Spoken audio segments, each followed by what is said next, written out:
I feel like we should have some beers. We should definitely have some beers.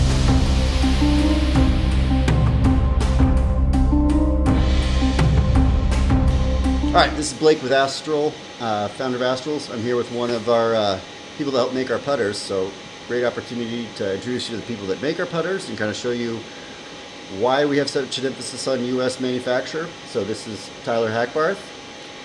So tell us a little bit about kind of your experience and how we got you involved in Astral. Right. So first off, we met through a friend of a friend, which was kind of, just luck of the draw. I think we both knew the right people and we got linked up together and kind of went from there. But, my background, spent 6 years on active duty in the military. And then right after that, got into machining. Mm-hmm. And so I've been involved in machining for roughly 15 years now. From the bottom all the way up to the top. And at a certain point, my love grew from machining and just working with metal that way to also working with knife making, Damascus steel, and stuff like that. But I still have a great passion for essentially the art of machining and viewing it as a challenge to, not only make the highest quality parts, but make them fast, make them efficient, and also cost-friendly. My goal is to become a master smith, and currently I'm a journeyman smith, which I know you did some research. I want you to tell people about what's involved. Takes quite a bit to become a journeyman smith, and so it's a multiple-step process. First off, you've got to have several years with the American Bladesmith Society as a member to even be able to test for a journeyman smith. But then the first thing you do is you create what's called a performance test blade. And, it's got a minimum length, maximum length, so on and so forth. But essentially it's about a 10-inch blade.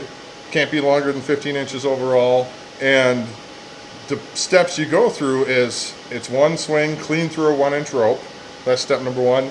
Step number two is to chop all the way through a 2x4 completely twice. And then that same spot that we're using to chop through a 2x4, you've got to shave arm hair with it. Yeah, so just to be clear, that's one knife has to do all three of those things, and then the last step. Yeah, so then the last step, we actually knock the edge off, put it in a vise, and the blade has to bend 90 degrees without breaking or have any significant chipping or edge damage.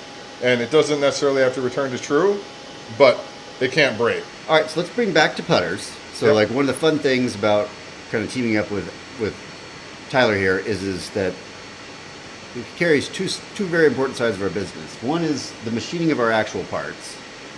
So all of our putters are made here in Waupaca, Wisconsin. Face inserts made here in Waupaca, Wisconsin. And so let's spend a few minutes kind of talking about maybe some of the complexity of our tolerancing on these parts. Because I think that's something I don't think people appreciate is how little error there is to machine a part that can fit the way our parts do. Right. Yeah. So first off, when we set out to machine this part, we set out to machine it as accurately, smoothly, with the best finish possible. So that essentially, if you wanted to take one of these parts with a machine finish, you would be happy to show it off.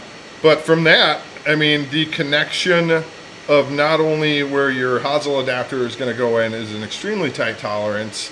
I believe it's 1.5 total on that the tolerance of that entire slot. Because so let's talk about that. So 15ths. So we're talking about 1.5 thousandths, and that is half of the width of this paper.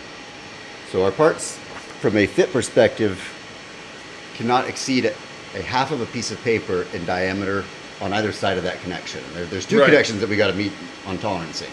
Yeah, and it's super crucial. And honestly, for me, it might sound a little bit more crazy to Blake here, but it's just like another day at the office for me. So we've been doing an excellent job creating a extremely tight tolerance on that connection, because that's the most important connection on the putter. Because if this isn't tight here, everything after it is going to be loose. So we really focus on that tolerance, and essentially, just taking pride in being the ones that are making the putters for you and making them right here in America. Yeah. All right, I want to spend a few minutes just kind of walking through how these putters are made, and perhaps maybe some of the aspects of how we make these putters that's different. So when we're talking about your standard premium putters, even the most elite brands tend to mass produce them. They mass produce them in different countries, very rarely in the United States. Right. And they also aren't necessarily having the same constraints around the precision and the tolerances that we have to hit to make this putter work and give our customers the modularity. So why don't we start with just a block here, Yep. how we go about doing it, and kind of what we're really, the pressure points on this one, around kind of our screw holes, around, again, fitment and pairing up. So why don't you just give us a quick explanation? Yeah, so going through these, we're machining these the most effective and efficient way as possible. So we go from a solid block of copper. We've done 80% of our machining in one step, and we end up with a finished part by the second step. And the way that we process these, within a tolerance of 1/1000th of an inch, gives the best possible fit on the putter body. But the next thing I'll say is, when you look at a large mass production environment, is there might be 20, 30, 40, hundreds of people that have got hands on those putters. And now, not to, talk ill of mass production industry, but that's a lot of different hands in something that you're expecting to be of the highest quality. Now, when you look here at what we're doing, there's 2 sets of hands that touch all of these parts. Right. And both of those sets of hands have well over a decade of machining experience to the highest quality level, holding, 4/10,000ths of an inch tolerance, which you can look at a piece of paper, but that thickness still isn't even fathomable to the human mind. Yeah. So what we do, is we keep a really tight grip on the entire process to make the most precise part possible that's got the cleanest fit and, leads to better performance. I think that the thing that we're talking about, and I think that what's hard about taking our parts to a mass production scale, is that these 2 things have to fit together. Our holes have to fit together. And so having 2 hands on these parts, making sure that our screw holes line up, making sure that all of these things fit together, they're personally tested by hand, by you, every time to parts.